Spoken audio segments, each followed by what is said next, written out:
토트넘과 아스날 많은 이적 시장 기간 동안 좀 영입 타깃이 겹치는 경우들이 있었는데요. 올 시즌 같은 경우에는 분명히 아스날은 챔스에 나가고 토트넘은 유럽 대항전 자체를 못 나가기 때문에 격차가 굉장히 큰 상황입니다. 이러한 가운데 또 한 번 토트넘이 노리는 선수를 아스널이 끼어들어서 데려가려 한다라는 소식이 전해졌는데요. 바로 맨시티에서 떠날 예정인 라포르트의 이야기입니다. 풋볼 런던에서 특히 아스날을 담당하는 기자가 썼기 때문에 이게 진위 여부에 대해서 또 어떤 상황인지 많은 분들이 궁금해하고 계셔서 저희가 소개해드리고자 합니다. 우선 라포르트, 토트넘이 분명히 왼발잡이 센터백을 찾고 있긴 해요. 예, 그러면서 이제 그 왼발잡이 센터백 영입 얘기들이 계속 나오고 있긴 하죠. 근데 이제 그 풋볼 런던에서 미켈 아르테타가 5,700만 파운드의 이적료로 토트넘 영입 타겟을 하이제킹하려고 충격적인 하이제킹 하려고 한다라고 굉장히 이제 자극적으로 제목을 뽑았습니다. 네, 사실 그런데 이 정도 하이제킹이 되려면 어느 정도 진전이 됐어야 되는데 아시다시피 저희가 매일매일 토트넘의 이적 소식이 있으면 많이 전해왔었어요. 근데 물론 라포르트가 아주 간략하게 언급된 적은 있지만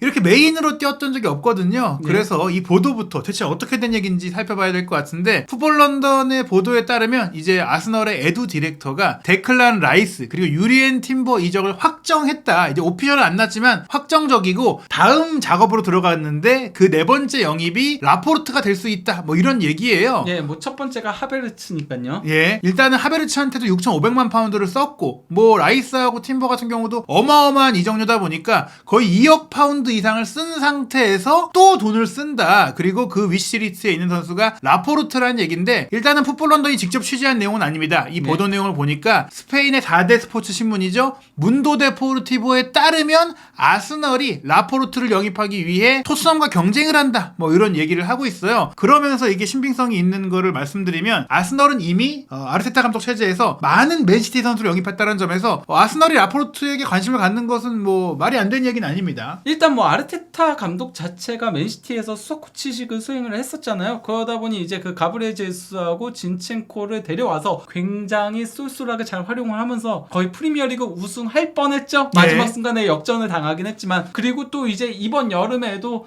귄도안하고 칸셀루 영입을 타진을 한 바가 있긴 합니다. 네, 사실 귄도안 같은 경우에 이제 바르셀로나 오피셜이 떴기 때문에 아스날이 데려오지는 못했는데 오른쪽 윙백 자원인 칸셀루 분명히 이제 맨시티에선 자리를 잃었기 때문에 아스날이 데려오고자 한다는 얘기들이 아직까지 남아있긴 해요. 다만 이제 그 맨시티가 워낙 제스하고 이제 진첸코를 보냈다가 이 우승 경쟁에 이제 조금 영향을 받다 보니까 라이벌 구단에게 선수를 넘기지 않으려고 한다는 얘기들이 있죠. 예, 그러한 가운데 이제 토트넘의 얘기로 넘어가는데 토트넘 같은 경우에는 비카리오 골키퍼 영입 그리고 메디슨 영입 쿨루세스키 완전 영입을 했고 이제 다음 단계가 이제 중앙 수비수 옵션이다. 그러면서 이미 이제 포스테코글루 감독의 수비 영입 리스트에 라포르트가 있다라는 보도를 풋볼 런던이 이전에도 하긴 했었어요. 이게 그러니까 그 원래 원문 제목 자체는요. 포스테코글루 꿈의 25인 토트넘 선수단 이렇게 해가지고 이제 이건 수비 부문에 관한 얘기인 거거든요. 로메로 같은 수준의 선수를 데려오는 게 토트넘의 올 여름 우선순위다라고 하면서 라포르트는 맨시티에서 출전 시간이 부족한 상태이고 라포르트를 영입하려면 큰 대가를 지불해야겠지만 충분히 가치가 있는 선수다. 토트넘의 수비 라인을 즉각적으로 업그레이드 해줄 선수다라고 한 거거든요. 근데 이건 어디까지나 꿈의 선수단. 그러니까 뭐 라포르트하고 게이를 영입하는 게 가장 베스트지만은 그러니까 가능하다면인 그 가정하에 이제 기사를 쓴 거에 가깝습니다. 예, 사실 뭐 랑글레를 완전 영입할 것이다라는 소문들도 있었고 지금은 또 새로운 타깃들이 이름이 오르내리고 있는데 라포르트도 그런 정도 좀 가볍게 이제 지나갔던 정도인데 그럴 수밖에 없는 이유가 솔직히 라포르트는 아주 좋은 선수인데 이 선수가 토트넘에 오겠느냐라는 이슈가 있고 지금도 토트넘이 포스테코글루 감독 체제에서는 조금 더 젊고 앞으로 발전할 수 있는 조금은 저렴한 선수를 노리고 있잖아요. 이런 가운데 이제 뭐 토트넘 센터백 현황을 놓고 보면은 로메로 외에는 다 믿을 수 없는 선수들이죠. 다이어, 산체스, 조로드는 전부 다 처분 대상으로 현재 올라와 있고요. 뭐 심지어 다이어하고 산체스는 계약 기간도 얼마 남지 않았잖아요. 거기다가 다이어도 재계약을 하지 않고 있고요. 다이어는 재계약 시도까지 했다는 게 저는 더 놀라울 따름입니다. 사실 지난 1월 이적 시간 기간에 협의를 시작했고 어느 정도 원만하게 이루어지는 것 같다가 시즌 막판에 이제 부상이긴 했지만 결국에는 내부적으로도 다이어 못 쓰겠다. 특히 이제 포백으로 바꾼 상태에서 다이어 로메로로 가기는 좀 부담스럽기 때문에 또 그런 전략 변화도 다이어에 대한 입지 변화가 나온 것 같긴 한데요. 네, 그리고 또 이제 벤 데이비스는 왼발잡이 센터백이긴 하지만은 이 선수가 전문 센터백이라고 보긴 힘들잖아요. 거기다가 포백에서의 센터백은 사실 거의 본 적이 없거든요. 이 선수는 3백 전용 왼쪽 센터백을 서던 선수다 보니까 그 벤 데이비스는 포백에서는 왼쪽 풀백으로 보는 게 더 맞는 선수죠. 백업으로 이제 왼발잡이 센터백을 할 수 있더라도요. 예, 사실 뭐 토트넘이 콘테 체제에서 3백으로 가동될 때도 가장 많이 이제 영입이 필요하다고 얘기가 나온 게 왼쪽 센터백이었는데 4백일 때는 더더욱 이 센터백의 뎁스의 문제가 커집니다. 왜냐면 기량 문제 때문인데요. 네, 거기다가 뭐 토트넘 그 오른발 왼발 놓고 보더라도 왼발잡이 센터백 뛸 수 있는 선수가 바로 이제 전문 센터백이라고 할 수 없는 벤 데이비스가 유일합니다. 예, 벤 데이비스는 말씀을 다시 드리지만 3백에서 왼쪽 손톱퍼만 가능하지 4백 상태에서 2명만 센터백으로 뛸 때는 신체 조건의 문제, 신장의 문제까지도 있기 때문에 절대 쓸 수가 없는 선수예요. 그렇기 때문에 라포트가 온다면 사실 로메로도 아직 젊은 선수니까 베테랑과 이제 좀 조화를 이루면서 솔직히 가장 이상적인 영입이 될 수 있어서 그렇죠. 풋볼 인사이더에서 약간 독점 기사를 내놓기도 했었어요. 여러 매체들에서 짧게 보도들이 나오긴 했거든요. 그게 데일리 미러에도 보도들이 나오긴 했는데, 근데 이제 그 풋볼 인사이드의 피트 오르쿠 기자, 이 기자는 조금 그래도 어느 정도는 취재력이 있는 기자잖아요. 라포르트가 토트넘 제안을 거절했다라고 한 겁니다. 예, 이게 한참 전에 나왔는데 예. 즉 토트넘 쪽에서 이제 솔직히 라포르트가 맨시티를 떠날 거라는 얘기들은 이미 많이 퍼져 예. 있었어요. 그러니까 한번 물어봤겠죠. 네, 그리고 접촉은 해봤을 거라고 예. 생각을 해요. 혹시 생각이 있냐? 그리고 오겠다면 또 이적료를 준비해야 되니까. 그런데 보통 이런 게 일단 선수의 마음부터 잡아야 되잖아요. 네. 선수가 생각이 없으면 구단이랑 협상하는 건 아무 의미가 없습니다. 즉 선수 문의 단계에서 끝났다. 네, 그러다 보니까 이제 라포르트 관련해가지고 뭔가 그가 구체적인 보도들은 단 하나도 없었던 거였거든요. 예. 영국 쪽에서는. 그러다 보니까 풋볼 런던의 지금 보도는 굉장히 의아한데 사실 제가 생각했을 때는 지금 솔직히 유럽 축구 기자들한테 비수기예요. 왜냐 선수들은 휴가 갔고 또 팀들도 어쩌면 계약 기간이 연결된 상태에서 좀 쉬었거든요. 네. 그러다 보니 이제 쓸 기사가 없어서 자극적으로 토트넘이랑 아스날을 붙인 것 같은데 예. 실제로 풋볼 런던의 기사 내용을 봐도 토트넘이 이제 라포르트에 관심이 있다는 얘기보다는 판더펜하고 탑소바 얘기가 먼저 나와요.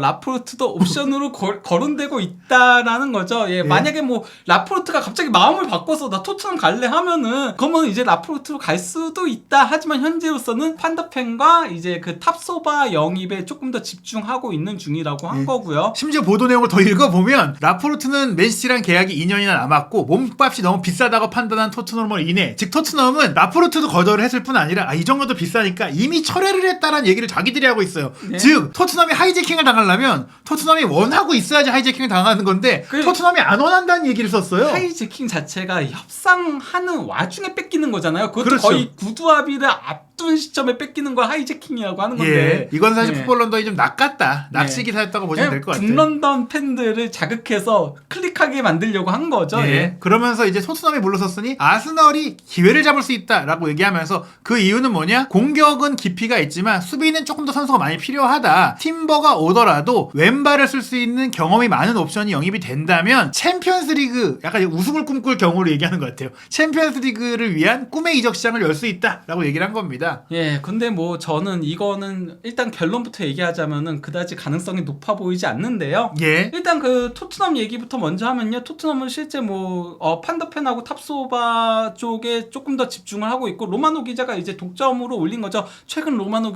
기자가 이제 그 토트넘 쪽에 다시 라인이 연결되면서 예. 파티치파가 이제 실권을 잡으면서 독점 내용들이 굉장히 신빙성이 높은데요. 여기서 이제 그 토트넘이 볼프스부르크 센터백인 미키 판데펜을 영입하기 위해 직접 구단과 이제 대화를 하고 있다. 판데펜은 현재 타겟이다라고 얘기하면서 그 일단 판데펜하고의 구두 계약은 이미 끝난 상태다라고 얘기를 해요. 예, 그러면서 탑소바도 리스트에 있지만 탑소바는 너무 비싸다. 그러니까 판더펜이 가성비에서 만족스러우니까 일단은 1옵션으로 협상 중이란 얘기예요. 저는 탑소바가 더 싸더라도 판데펜이 더 맞다라고 생각을 해요. 왜냐면은 탑소바는 오른발잡이거든요. 그렇죠. 판데펜은 왼발잡이니까 그게 더 맞다라고 보이는데요. 예, 그렇기 때문에 이제 토트넘과의 가능성은 없다. 그렇다면 아스널 얘기는 어떻게 나온 거냐? 요거는 사실 풋볼 런던이 인용 보도를 하면서 나온 거잖아요. 그렇죠. 인용 보도를 한 매체가 문도 데포르티보고 그리고 문도 데포르티보에 빌바오 담당 기자 이냐키 우갈데 기자가 썼는데 이 기자는 공신력이 좀 있는 기자예요. 그렇기 때문에 낭설은 아니다. 다만 이게 어떻게 취재가 된 거냐면 지금 아틀레틱 클럽 빌바오가 이니고 마르티네스가 떠나는 상황이 됐기 때문에 센터백 보강이 필요한데 아시다시피 빌바오는 이 바스크인만 영입이 네. 가능해요. 근데 이제 라포르트가 어렸을 때 바스크에서 살았고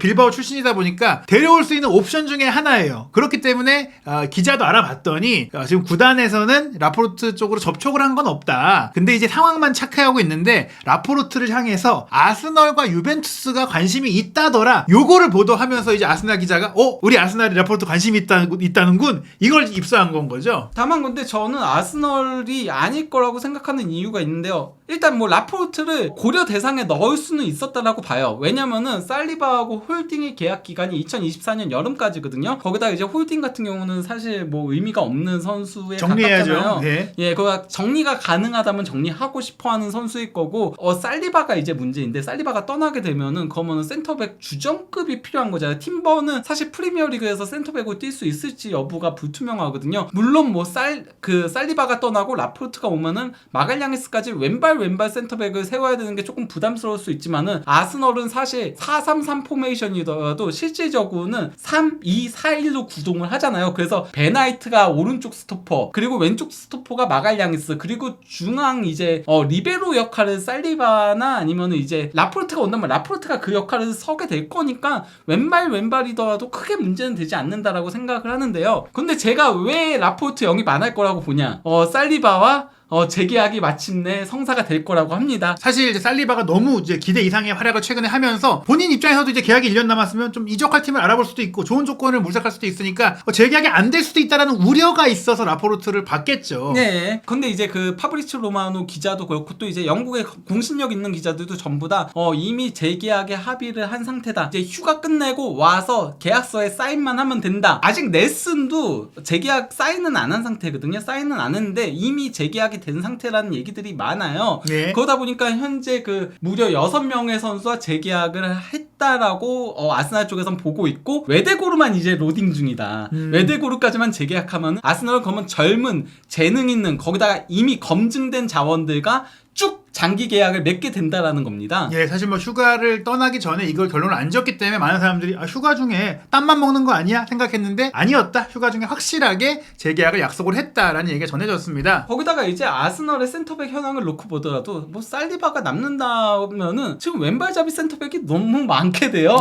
예. 그렇기 때문에 라포르트가 필요가 없어요. 예, 키비오르가 유망주긴 하지만 이 선수도 왼발이고요. 네, 거기다가 뭐 팀버가 오게 되면은 그러면은 뭐 오른발도 3명에 왼발도 3명에 이렇게 되는 거니까 물론 뭐 트러스티는 다시 이적할 가능성이 높다라고는 하지만은 트러스티가 떠나더라도 굳이 팀버를 영입하는데 라포르트까지 영입할 필요가 없습니다. 예, 다만 이제 언급됐던 팀들 중에 유벤투스 같은 경우에 조금 더 가능성이 높다. 예, 저는 유벤투스는 상당히 뭐 충분히 그 납득이 간다라고 생각을 해요. 그러니까 라포르트가 온다면 정말 좋다라고 생각을 하는데 지난 시즌 유벤투스가 백스리 포메이션을 주로 썼잖아요. 그리고 좌우 스토퍼로 원래는 풀백들인 알렉산드로도 2024년 계약 만료고요. 보누치는 은퇴를 선언을 했고요. 루간이 맨날 안 좋았죠. 믿을 수 있는 선수가 브레메르, 다닐루, 가티 이렇게 딱 3명밖에 없는 거나 마찬가지인 거거든요. 한 명씩 이제 살펴보면은 데빈터 같은 경우는 이제 지난 시즌 엠폴리로 임대를 갔으나 14경기 출전에 그쳤어요. 엠폴리에서도 14경기 출전한 선수를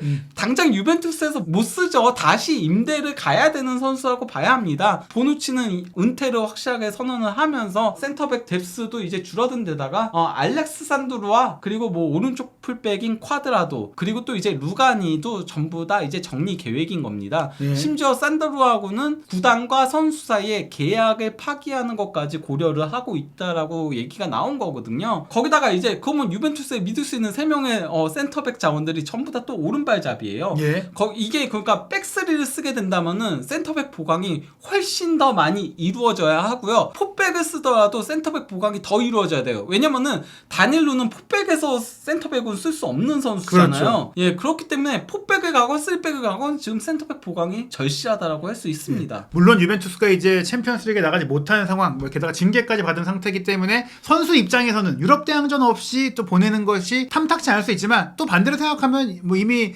라포르토는 클럽 경력에서 많은 것들을 잃었고 또 그렇다고 해서 이적을 할 때 팀의 레벨도 생각하게 될 정도의 선수거든요. 물론 본인이 스페인으로 가고 싶긴 하겠지만 뭐 연봉이라든지 이적료나 이런 것들을 생각하면 솔직히 라리가에서는 라포르토에게 그만큼 투자할 팀이 없다. 네. 그리고 프리미어리그 내에서는 뭐 토트넘이 물론 오퍼를 한다면 네. 고려해볼 수 있겠지만 아스날이든 토트넘이든 상황이 좀 그렇진 않다. 그러면 유벤투스가 현재로서는 라포르토가 갈 수 있는 가장 이상적인 행선지일 수 있다. 거기다가 맨시티 입장에서도 토트넘에 파는 것보다는 유벤투스에 파는 게 낫죠. 왜냐면은 맨시티가 토트넘만 만나면 고전을 하잖아요. 아 거레돌로 감독이 이런 얘기도 했어요. 나는 토트넘 허스퍼 스타디움에서 골도 넣어본 적이 없다. 그러니까요. 내가 트래블을 이룬 다음의 목표는 토트넘 경기장 가서 골을 넣는 거다. 근데 거기 라포르토를 주면 라포르토가 막지 않겠습니까? 예, 그러니까 아마도 토트넘과 유벤투스가 동시에 오퍼를 한다면은 맨시티는 유벤투스 보내는 거 조금 더 선호할 가능성이 높죠. 네. 물론 뭐 현재로서는 유벤투스가 확실하게 라포르트와 연결된 거는 없긴 해요. 그렇죠.